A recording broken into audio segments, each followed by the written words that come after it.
آپ کا پہلا وزیر اعظم ہی دھاندلی کی پیداوار تھا، بلاول بھٹو زرداری۔ آپ دوسروں کو حکومت نہ سکھائیں گڈ گورننس کیا ہوتی ہے، آپ کیا جانیں مریم نواز۔ جی ہاں، جیسے ہی کشمیر الیکشن ہوئے، دونوں پارٹیاں جو وفاق میں ایک جگہ پہ ہیں، اتحادی ہیں، وہ کشمیر الیکشن کے بعد ایک دوسرے کے ساتھ لفظی گورا باری اور خوب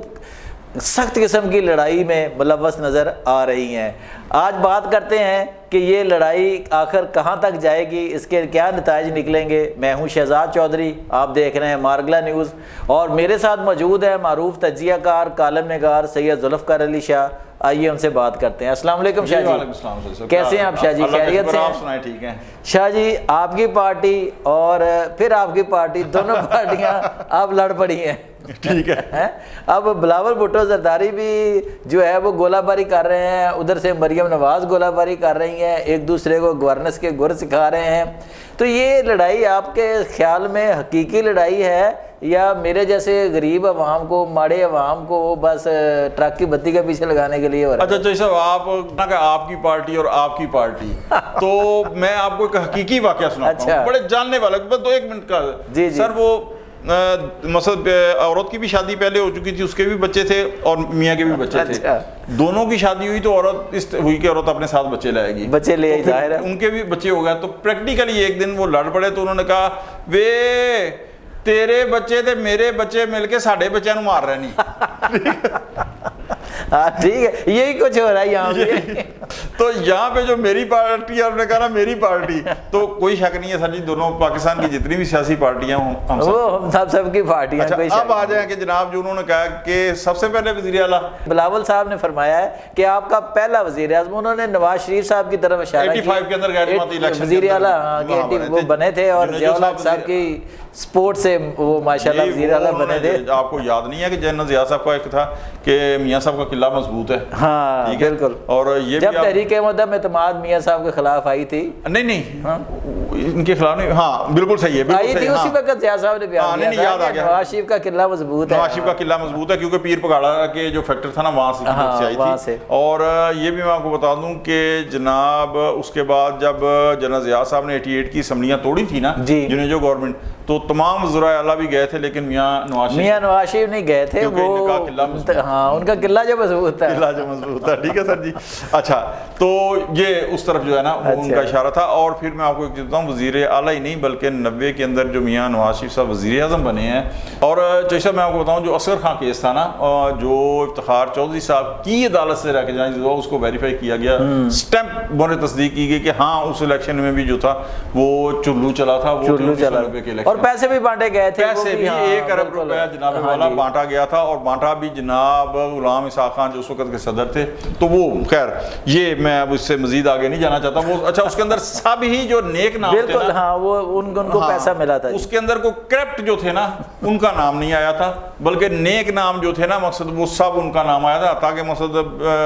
قاضی حسین احمد صاحب کا بھی نام تھا، غلام مصطفیٰ جتوئی کا بھی، میاں شباز شریف، میاں نواز، سب بیگم عابدہ حسین، سب کے نام تھے، سارے بڑے جو مستفید ہوئے تھے جی اس کے اوپر۔ اور انہوں نے کہا تھا تحقیقات اس کے بعد نہیں ہوگی۔ ٹھیک ہے، یہ 2010-11 کے اندر محل میں۔ اچھا شاہ جی، آتے ہیں ہم کرنٹ صورتحال کی طرف نا، تو اب کہ یہ مقصد جو آپ نے کہا تو 85 کی طرف اشارہ تھا۔ ٹھیک ہے،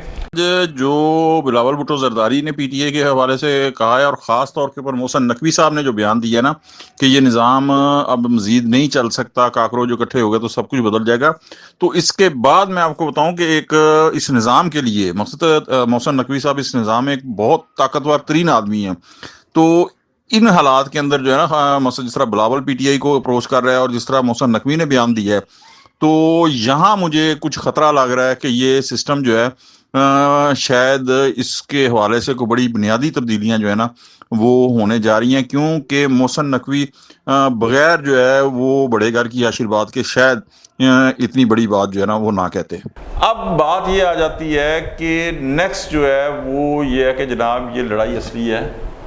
کہ نقلی ہے؟ اچھی ہاں، اصل سوال یہ ہے، اصل سوال یہ ہے جناب،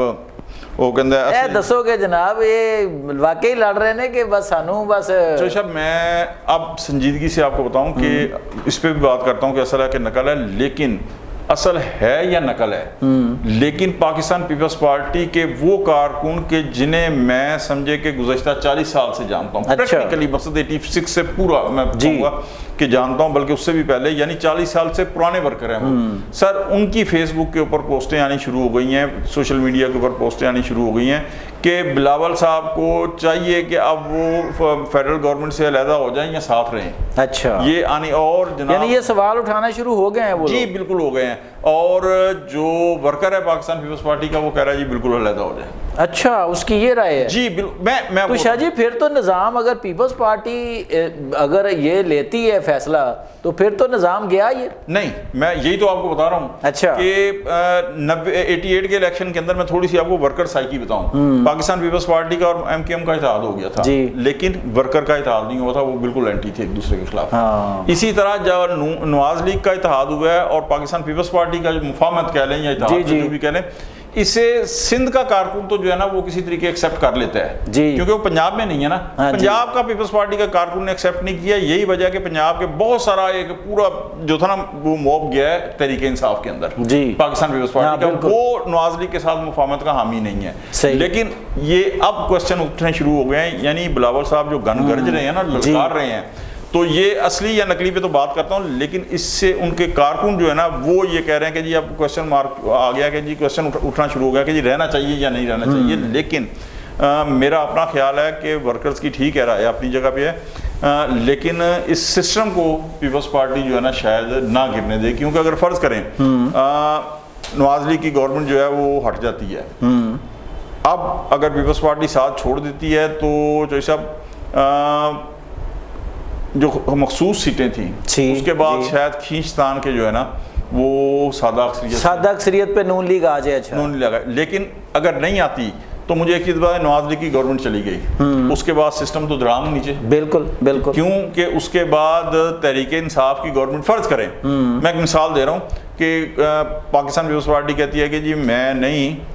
تحریک انصاف کو کہتی ہے جی آپ آ جائیں، تو اس کی گورنمنٹ میں آنے کے بعد جو حالات پیدا ہوں گے وہ تو اس سے بھی برے ہوں گے شاہ جی پھر؟ نہیں، اس سے برے نواز لیگ کے لیے ہو سکتے ہیں، پیپلز پارٹی تو اتحادی ہوگی نا اس کی، لیکن ریاست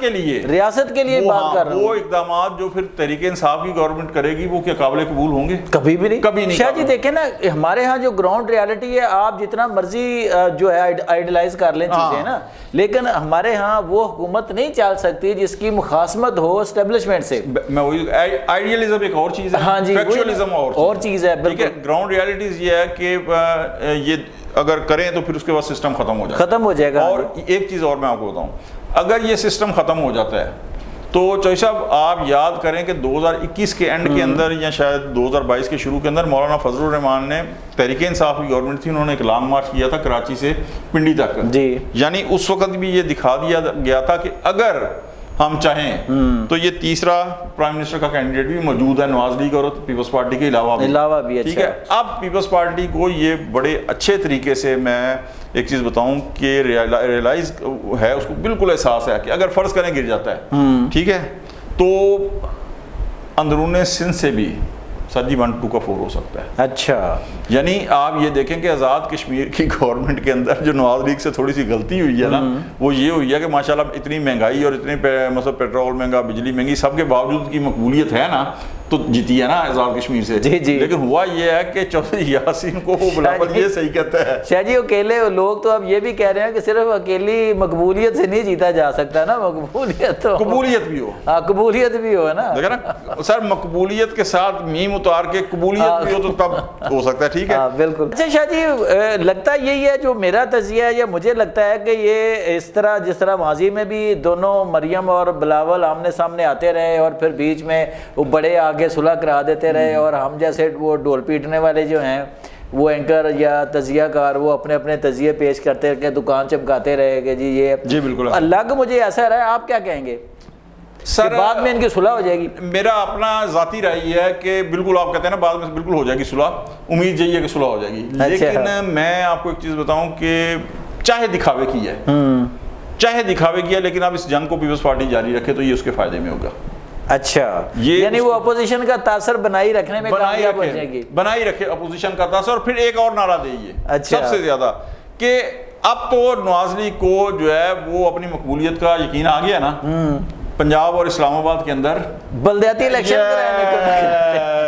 بلدیاتی الیکشن تینوں صوبوں میں ہو چکے ہیں، تینوں صوبوں میں، ہاں وفاق اور پنجاب رہ گیا سر، اس لیے کہ بات دیکھیں یہ 45 سیٹیں ہیں نا جی، ان کے اوپر 1 2 کا 4 کرنا بڑا آسان ہے جی جی ہاں نسبتاً وہ چھوٹے چھوٹے پہ نا تھوڑے میں لاہور 200 سیٹاں نے، ٹھیک ہے، اس کے اندر اور پورے پنجاب کے اندر وہ بڑا مشکل، وہ مینج کرنا واقعی مینج کرنا بڑا مشکل بات ہے۔ تو یہاں پہ ایک چیلنج ہے مقصد تحریک انصاف کی طرف سے نواز لیگ کو، لیکن اب کروا دینا چاہیے کہ اب تو یقین آ گیا نا، تو یہاں پہ اگر پاکستان پیپلز شاہ جی تسی پسا رہے ہو نا وہ نہ نون لیگ نہیں سیانے بڑے نے، نو سر وہ نون لیگ نہیں پھنسے گی، پاکستان پیپلز پارٹی جو ہے نا وہ بھی مقصد اسے بھی تجربہ ہے، لیکن میرا اپنا یہ خیال ہے کہ یہ اگلے 2 مرحلے ہونے ہیں مظفر آباد کا اور راولہ کوٹ کا، تو اس حوالے سے ظاہر ہے کہ انہوں نے اپنے ووٹر کو جو ہے وہ ایکٹیو بھی کرنا ہے اور تسلی بھی دینی ہے۔ انہوں نے یہاں تک کہا کہ جی میں آپ کی چھینی ہوئی سیٹیں اسمبلی بننے سے پہلے یعنی اوتھ لینے سے پہلے، یہی ان کی مراد ہے، میں آپ کو چھینی ہوئی سیٹیں واپس دلواؤں گا۔ اچھا شاہ جی وقت مختصر ہے، ایک آخری سوال کہ جیسے آپ نے کہا نا 2 مرحلے ہونے ہیں، کیا ایسا ممکن ہے کہ ان 2 مرحلوں میں کچھ اس طرح کا ہو جائے کہ ان کی ایک متفقہ یعنی کہ اتحادی حکومت وہاں بن جائے اور دونوں کا اطمینان کا لیول بن جائے جیسے وفاق میں بنا ہوا ہے کہ کچھ لو اور کچھ دو؟ چل بالکل اتحادی حکومت بن سکتی ہے، کچھ لو اور دو کو، لیکن پتہ کیا ہے اب 9 سیٹیں جیت چکی ہے جی، باقی 20 سیٹیں رہ گئی ہیں کشمیر میں، جبکہ 12 مہاجرین کی جی بالکل۔ تو سر مجھے ایک چیز بتائیں، 12 میں سے کچھ نہ کرے ویسے ہی سر 10 سیٹیں تو وہ لے کے جائے گی تو بس پھر بڑی 19 اچھا باقی 20 سیٹیں جو کشمیر کی ہیں تو 45 ہیں، تو 4 سیٹیں چاہیے ہوں گی جو ہے وہ اکثریت کے لیے، تو سر 20 میں سے 4 تو وہ لے ہی جائے گی نا، بس حالانکہ زیادہ لے کے جائے گی، لیکن میں بات کی بات کر رہا ہوں۔ نظام کو کوئی خطرہ محسوس کرتے ہیں آپ مختصراً کہ نظام کو گرے گا یہ؟ نہ اچھا نہ، طریقے صاحب سے دورے باجماعت ہو کے وہ ایکسٹینشن کا بل پاس ہوا، قانون پاس ہوا تھا نا، ہاں جی بالکل، تو سر جی یہاں بھی جو ہے نا وہ نہیں، نہ بالکل نہ، اس کی وجہ یہ ہے سر، میں آپ کو ایک چیز بتاؤں کہ نیچرل چوائس، ایک چیز یاد رکھیں، جہاں پر نیچرل انداز میں معاملات آگے بڑھ رہے ہوتے ہیں نا وہاں کچھ اور چیز ہوتی ہے، اچھا ٹھیک ہے، وہاں اور چیز ہو جاتی ہے، لیکن جہاں پہ مینج ہوتی ہے نا چیز وہاں پھر اور کچھ اور چیز ہوتی ہے۔ تو باقی یہ سر گن گرج بھی ہوگی، سب کچھ ہوگا، لیکن اصل چیز پتہ چلے گی کہ جناب مظفر آباد اور اس کے بعد راولہ کوٹ کے اندر جو الیکشن ہوتے ہیں نا کہ اس کے بعد پھر واپس، یا یہ بھی ہو سکتا ہے نواز لیگ جو ہے چودھری یاسین صاحب کی 1 سیٹ دے کے جو ہے وہ پیپلز پارٹی کو راضی کر لے۔ جی ناظرین، یہ تھے سید ذوالفقار علی شاہ جنہوں نے اپنا تجزیہ پیش کیا کہ یہ جو سیاسی انتخابات ہوتے ہیں یا یہ چیزیں ہوتی ہیں جہاں پہ تو پراپر نظام ہو وہاں تو شاید اس طرح کی چیزوں سے کچھ تبدیلی آ جائے، لیکن جہاں پہ سسٹم ہماری طرح کا ہو وہاں ایسا ممکن نہیں ہے۔ یہ جو بلاول بھٹو اور مریم نواز کے درمیان لفظی گولہ باری ہے یہ ایک حد تک رہے گی، نظام کو گرنے تک نہیں پہنچے گی، اور نون لیگ یا پیپلز پارٹی کشمیر میں کوئی نہ کوئی باہمی راستہ ضرور نکال لے گی۔ ناظرین اجازت دیجیے، اللہ نگہبان۔